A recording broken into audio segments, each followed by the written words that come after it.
Frères et sœurs, bien-aimés, paix et joie à vous toutes et à vous tous, depuis là où vous nous recevez, au lit pour certains, debout et en route, déjà en chemin pour l'église, pour certains, pour d'autres. Que la bénédiction du Seigneur vous localise là où vous vous trouvez et que ce dimanche soit un dimanche exceptionnel pour vous, avec son lot de grâce, de bénédiction et de bonne santé surtout. Frères et sœurs, bien-aimés, nous célébrons aujourd'hui le dimanche du Saint-Sacrement, aussi appelé du corps et sang de Jésus-Christ. C'est une fête Dieu, c'est une solennité. Solennité au cours de laquelle nous honorons les deux espèces, le corps, le pain, le sang, le vin de Jésus-Christ offert en sacrifice pour notre salut et donné en partage à chaque fidèle chrétien, à chaque fidèle du Christ à travers la communion. Les textes qui précèdent l'évangile de ce jour nous donnent à entendre un seul et même son de cloche. L'alliance est l'essentiel de ce mystère profond qui se trouve dans le sacrifice. Il insiste surtout sur la dimension sacrificielle de l'Eucharistie, s'appuyant sur l'idée d'un rachat de nos péchés payé par la mort de Jésus qui aurait versé son sang en sacrifice, c'est-à-dire don gratuit et souffrant, entre griffes, la passion, comme celui des animaux que jadis le peuple offrait sur la table de l'autel pour réclamer, supplier et demander la miséricorde de Dieu. Les sacrifices de jadis étaient des sacrifices éphémères, réitérables à chaque instant de l'histoire du peuple de Dieu. Alors, c'était des sacrifices qui ne suffisaient pas à contenter le cœur de Dieu. Celui du Christ est un sacrifice éternel, définitif, parfait et pur, complet, qui a opéré une seule fois pour toutes, et cela a suffi pour que des hommes et des femmes de toutes les générations, dépassant toutes les époques et les étapes de l'histoire, puissent recevoir à tour de rôle le salut qui vient de Jésus-Christ, le même dont on dit qu'il est hier, aujourd'hui et pour toujours. Alors, comment comprendre les paroles que Jésus nous propose dans l'évangile de tout à l'heure? Ceci est mon corps, ceci est mon sang, donné pour vous. Prenez et mangez, prenez et buvez. Ces paroles de Jésus, aussi profondes qu'elles sont, pour certains, ridicules, comiques, mystérieuses ou troublantes pour d'autres, ont tout leur sens, si seulement nous pouvons essayer de décrypter la profondeur même de l'Évangile. En effet, en regardant l'Évangile, nous nous mettons à l'esprit qu'il s'agit d'un récit rapporté des premiers épisodes du peuple du salut. En effet, Jésus est en train de vivre la Sainte Seine dans un scénario presque rituel, liturgique et traditionnel pour le juif, à travers lequel il se commémore les événements par lesquels ils ont préparé leur sortie, leur liberté, leur dépendance, leur délivrance de la servitude d'Égypte vers la terre promise, en passant par la traversée du désert et de la mer Rouge. En effet, Jésus se sert des mêmes éléments, l'agneau, le pain et le vin, comme jadis avec Moïse et le peuple de Dieu, le soir même de leur départ d'Israël, de leur départ d'Égypte. pour inscrire le geste et l'acte qu'il pose dans une tradition déjà importante, celle de Pâques, la Pâque juive, qui aura à travers lui une nouvelle connotation. Elle ne sera plus seulement la délivrance du peuple d'Israël de sa captivité égyptienne, mais surtout la rédemption de toute l'humanité du péché et de ses fautes à travers la Pâque christique, la Pâque christologique, la mort et la passion, la mort et la résurrection de Jésus-Christ. Frères et sœurs bien-aimés, remarquez en passant que dans la version de Marc, qui est probablement nuancée des autres versions de la Sainte Seine, il n'est pas question de verser son sang pour le pardon des péchés, mais simplement pour la multitude, c'est-à-dire pour tous. En prononçant ces paroles, Jésus se compare à de la nourriture, mais pas n'importe quelle nourriture. Celle justement qui commémore le passage de l'esclavage à la liberté, disais-je. Quand il se compare à un pain rompu, Jésus pèse ses mots et le traducteur de ce texte d'évangile, dans sa langue grecque, j'allais dire, emploie le mot klao, grec, qui veut dire en français brisa, rompre, casser, fractionner. Le pain se rompt, le pain se brise, le pain se fractionne. Évidemment, ce n'est pas un usage inopportun. Il faut donc réaliser que Jésus assimile non seulement son corps à du pain, mais au-delà de son corps, c'est toute sa vie, c'est toute sa personne, c'est toute sa dignité qu'il assimile à du pain qu'il faut rompre. Mais de sa dignité, qu'est-ce que nous devons relever? Il faut donc aller chez Saint Paul dans sa lettre aux Philippiens, le chapitre 2, versets 5 à 9, d'où il dit: ayez en vous les dispositions qui sont dans le Christ. Le Christ Jésus, ayant la condition de Dieu, ne retint pas jalousement le rang qu'il égalait à Dieu. Le Christ Jésus, ayant la condition de Dieu, ne retint pas jalousement le rang qu'il égalait à Dieu, mais il s'est anéanti, prenant la condition de serviteur, devenant semblable aux hommes, reconnu homme à son aspect, il s'est abaissé, devenant obéissant jusqu'à la mort, et la mort sur la croix.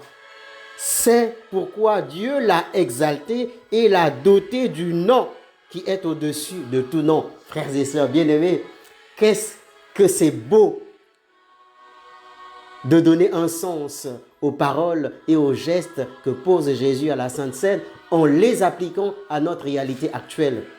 Jésus, en parlant du pain, ne parle ou ne pense pas à cette espèce faite de farine sans levain comme ce pain que l'on nous offre à la communion, à la messe. Ce pain qui est son corps est en fait le corps de Dieu, la grandeur de Dieu, la dignité de Dieu, la supernaturalité de Dieu qui est en lui, qu'il a accepté de rompre, de briser, c'est-à-dire de déconstruire, c'est-à-dire de rendre humble, de renoncer.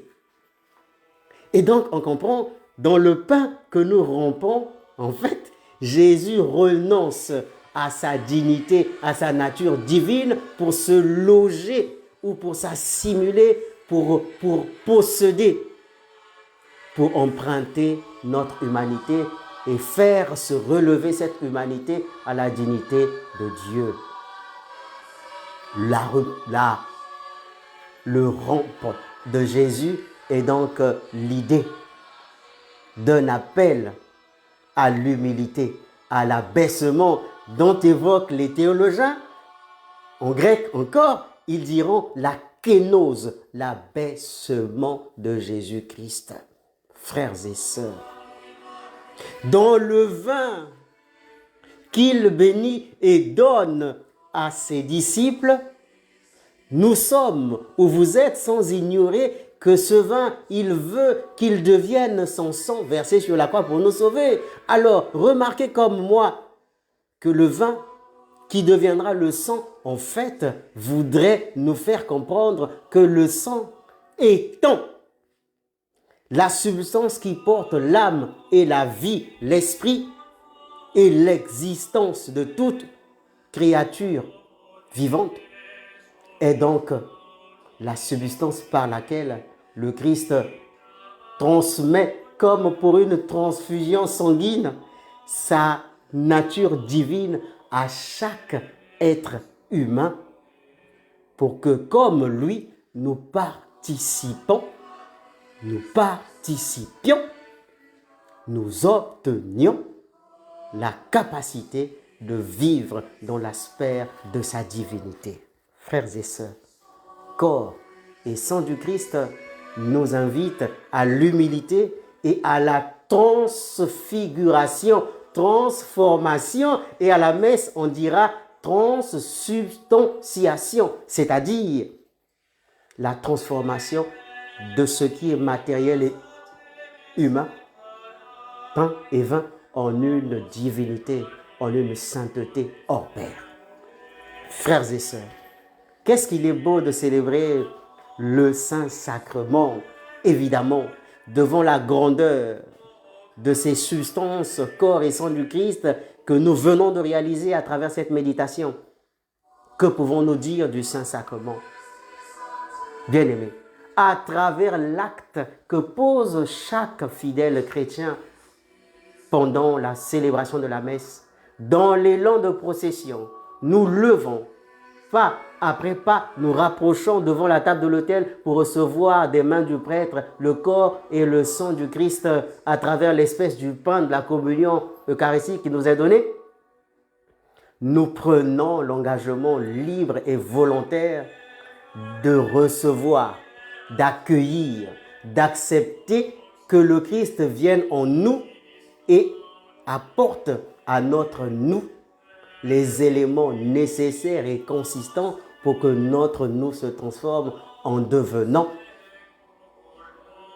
une unité, corps et sang, solidaire et fusionnante à la personne du Christ. Devant le Saint-Sacrement, chaque chrétien s'offre l'occasion de se donner une leçon. Oui, cette leçon est telle que la noblesse, la beauté, la dignité de cet instrument de liturgie, de foi et de piété devant lequel nous nous inclinons ou nous nous prosternons à l'honneur de la vénération du Christ qui est là à l'image de ce Saint-Sacrement, nous apprenons nous aussi à comprendre ou à nous exercer, à rendre notre corps mortel en ce corps digne et noble qui porte le Christ comme étant un encensoir ou un Saint-Sacrement ambulant et vivant. Nous le portons partout dans notre humanité. Nous devenons donc des extensions, j'allais dire. Nous devenons une succursale. Nous devenons un démembrement. Nous devenons une multiplication de Saint-Sacrements dans le monde lorsque nous avons reçu l'Eucharistie. Alors, faisons que chaque homme sur terre, que tous les hommes de la terre trouvent chez le chrétien que nous sommes un Saint-Sacrement vivant devant lequel il peut s'incliner pour rendre la gloire, l'honneur à ce Dieu qui nous a voulu depuis sa création d'être des personnes à sa ressemblance. En latin, ils disent imago Dei, c'est-à-dire image de Dieu. Oui, souvenez-vous, en Genèse, il est dit créons un être à notre semblance. Sois fier, cher ami, cher frère, chère sœur, sois fier de ta foi, de ton identité chrétienne. Sois fier de cette Eucharistie que tu consommes et reçois chaque jour à la messe parce que cette Eucharistie a la force et la capacité de faire que tu deviennes le Saint-Sacrement vivant du Christ. Et à travers toi, le Christ se fait adorer par l'humanité. Le Christ fait imposer à l'humanité sa paix, sa joie, sa sainteté et sa grâce. Sois une bénédiction dans tous les milieux où tu te trouves, dans le milieu professionnel, que tes collègues, que tes amis voient en toi le Saint-Sacrement qui impose la vertu, qui impose les valeurs, qui impose la bonté, qui impose la sainteté, qui impose la justice. Dans ta famille, sois ce Saint-Sacrement qui impose le respect, qui apporte la joie, qui apporte la vie. Dans tes amitiés, sois le Saint-Sacrement qui sanctifie la fraternité, la solidarité, l'amour véritable et réel. Et dans tout et pour tout, sois tout simplement comme Jésus-Christ, l'œuvre de Dieu pour la gloire de Dieu et le salut du monde. Encore et une fois, tout en vous rappelant que je vous aime d'un amour très fort et très bon, d'un amour très joyeux, d'un amour très saint et noble. Puissiez-vous trouver en ce dimanche du Saint-Sacrement toute la bénédiction dont vous avez besoin pour devenir dans notre monde, pour la gloire de Dieu et pour le salut de tous et de chacun, le Saint-Sacrement véritable que le monde a besoin et que l'Église espère avoir en mission sur la terre des hommes. Je vous bénis et que le Seigneur veille sur vous et que son Saint-Sacrement, toutes les fois que vous le serez, soit pleinement en vous par le corps et le sang de Christ qui repose dans votre corps et dans votre être. Au nom du Père et du Fils et du Saint-Esprit. Bon dimanche, c'était le Père Célo Prima depuis Bon Pasteur de la Riviera 3 et 4. À bientôt.